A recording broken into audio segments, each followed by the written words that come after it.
আসসালামু আলাইকুম। Rabiul math career পক্ষ থেকে আমি রবিউল ইসলাম তোমাদেরকে জানাই স্বাগতম। আজকে আমরা ৮ম শ্রেণীর গণিত বইয়ের ৮ম অধ্যায়ের চতুর্ভুজ সংক্রান্ত উপপাদ্যের ৪ নম্বর উপপাদ্যটা নিয়ে আলোচনা করব। তোমরা অবশ্যই আগের ভিডিওগুলো না দেখলে সরাসরি এটা দেখলে বুঝতে সমস্যা হবে। এজন্য অবশ্যই আগেরগুলো দেখে তারপর এটা দেখবে। ৪ নম্বর উপপাদ্যটি দেখো।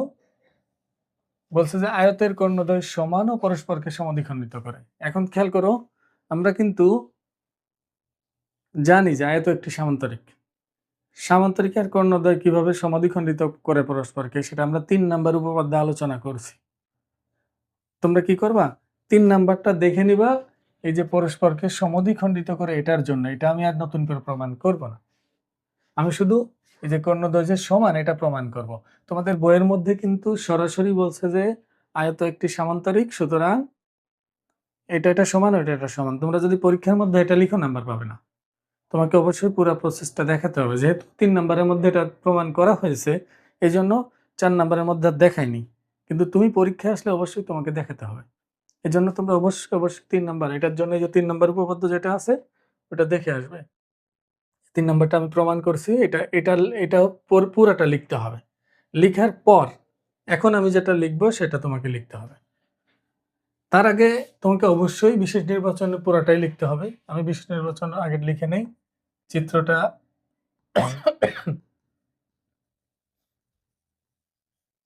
চিত্রটা কিন্তু ৩ নাম্বারের মতোই আয়ত আঁকতে হবে। তাহলে আমি আয়ত এঁকে খেয়াল করো।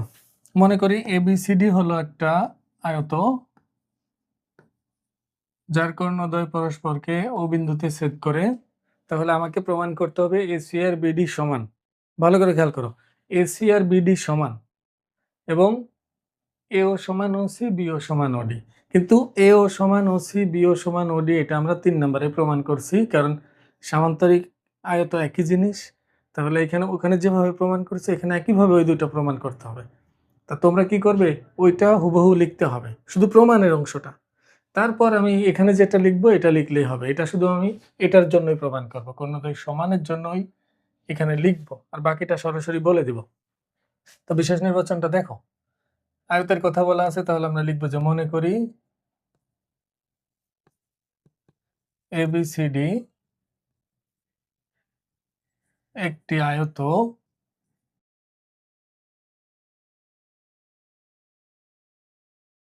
যার AC ও BD কর্ণদ্বয় পরস্পর ও বিন্দুতে ছেদ করে। ও বিন্দুতে ছেদ করে প্রমাণ করতে হবে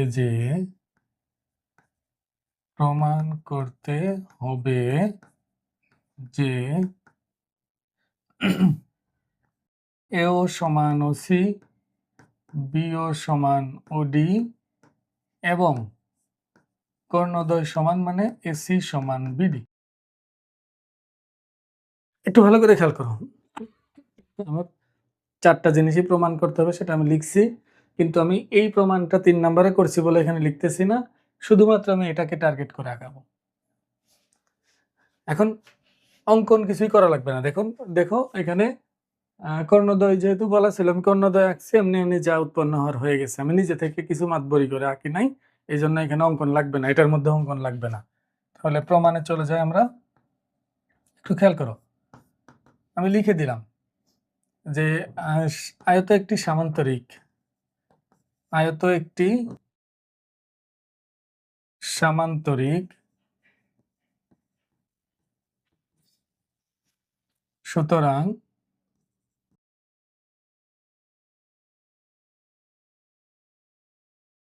AO সমান OC, BO সমান OD। আমি বারবার বলতেছি, এটা কিন্তু তো অবশ্যই তোমাকে প্রমাণ করে দেখাইতে হবে। আমি কিন্তু আয়ত একটি সামান্তরিক, সুতরাং এটা বলছি কারণ আমি সামান্তরিকের বিপরীত মানে কর্ণদ্বয় পরস্পরকে সমদ্বিখণ্ডিত করে এটা প্রমাণ করছি ৩ নাম্বার, যার কারণে আমি এখানে আর করতেছি না। অবশ্যই তোমাদের এই প্রমাণটুকু করে তারপর দেখাতে হবে এখানে। তোমরা কিন্তু ৩ নাম্বার থেকে এটা দেখে নিও। এবার দেখো পরের উদ্দেশ্য, এসি আর বিডি কে আমি সমান দেখাতে চাইলে একটু ভালো করে খেয়াল করো। এসি বাহু আছে এরকম একটা ত্রিভুজ নিতে হবে, বিডি বাহু আছে এরকম একটা ত্রিভুজ নিতে হবে। তারপর এই দুইটা ত্রিভুজ আমি সর্বসম দেখাইলে এসি আর বিডি কে সমান বলতে পারবো। একটু লক্ষ্য করো, এসি বাহু আছে এরকম একটা ত্রিভুজ হলো এটা এ বি সি, এটার মধ্যে এসি বাহু আছে। আর বিডি বাহু আছে এরকম একটা ত্রিভুজ হলো এই এবিডি নিলাম, এ বিডি। এই দুটো আমি আলাদা করে ফেললাম। আলাদা না করলে তোমার বুঝতে অনেক সমস্যা হবে। দেখো এ বি সি কেন নিলাম, এসি বাহু আছে।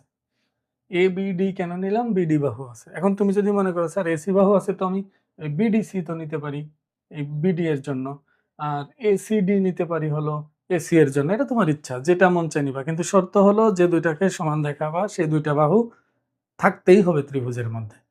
তাহলে এই দুইটা সর্বসম দেখানো কত সহজ, একটু ভালো করে খেয়াল করো। আলাদা চিত্র এঁকে নিবা, পরে মুছে দিবা, পেন্সিল দিয়ে একবার মুছে দিবা, অথবা রাফ এঁকে নিবা। আমি বারবার বলতেছি এটা সমকোণ, এটাও সমকোণ, তাহলে দুইটা কোণ সমান হলো। আয়ত এটা কমন বাহু, ভালো করে খেয়াল করো, এটাও বি এটাও বি। আর এইটা হলো আয়তের বিপরীত বাহু। এখানে কি আমি বিপরীত বাহুগুলো সমান দেখাতে বলছে? বলে নাই। তাহলে তো আমি বিসি আর এডি সমান বলতে কোনো বাধা নাই। যেটা প্রমাণ করতে বলো এটা বলা যায় না, বাকি সবই বলা যায়। তাহলে এখানে আমি বলতে পারি বিসি সমান এডি, তাহলে প্রমাণ তো হয়েই গেল।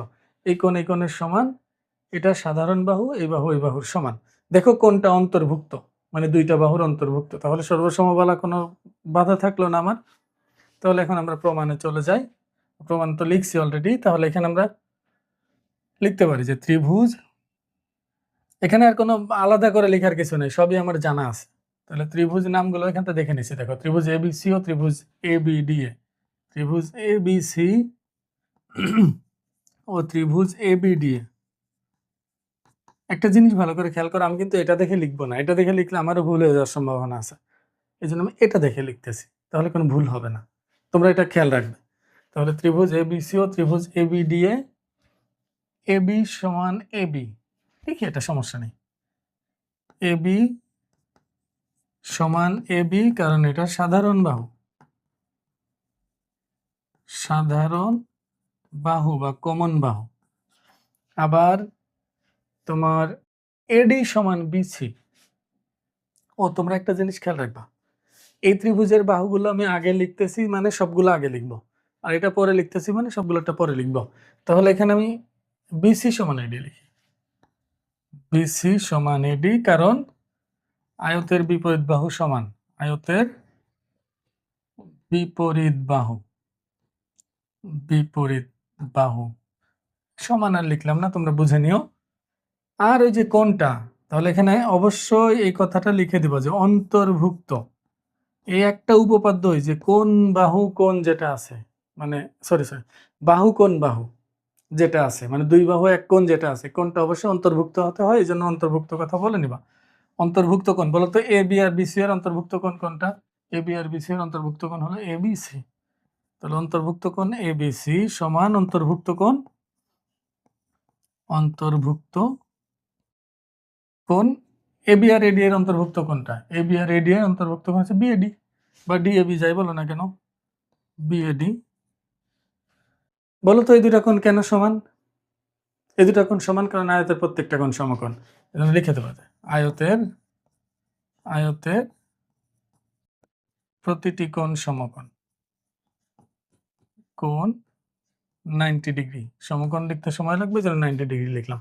তাহলে এখন আমি দেখো দুইটা ত্রিভুজের মধ্যে তুলনা করছিলাম যে দুইটা ত্রিভুজের দুই বাহুর একটা অন্তর্ভুক্ত কোণ সমান। তাহলে এখন আমি বলতেই পারি যে এই দুইটা ত্রিভুজ আমি যাদের মধ্যে তুলনা করতেছি তারা আসলে সর্বসম। এই দুইটা ত্রিভুজ সর্বসম, কোন কারণে সর্বসম? বাহু কোণ বাহু উপপাদ্যের কারণে সর্বসম। এই দুটা ত্রিভুজ এখন সর্বসম বললেই আমি যে উদ্দেশ্য নিয়ে বলছি, দেখো এসি আর বিডি কে সমান বলা যায়, কারণ এটার মধ্যে এসি আছে এটার মধ্যে বিডি আছে, এই কোণ সমান হলে বিপরীত বাহু দুটাও সমান হবে। তো আমরা লিখে দিই যে সুতরাং এসি সমান বিডি। এবার তুমি পুরাটা লিখে দিবা যে আয়তের কর্ণদ্বয় সমান এবং পরস্পরকে সমদ্বিখণ্ডিত করে। মানে ওই বাংলা কথাটা আমি এখানে লিখতেছি না, আচ্ছা লিখে দিই যাও। আয়তের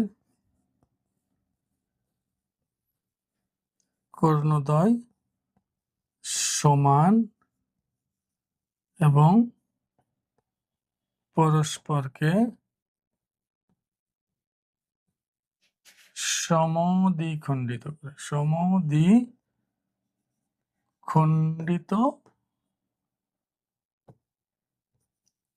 করে। এবার এটা মুছে দিও, যেটা ছিল এটা মুছে দিবা, যেটা দিয়ে আমরা লিখছি, যেটা দেখে দেখে লিখছি এটা পরে মুছে দিলেই হবে। আশা করা যায় বুঝতে পারছো। আসসালামু আলাইকুম।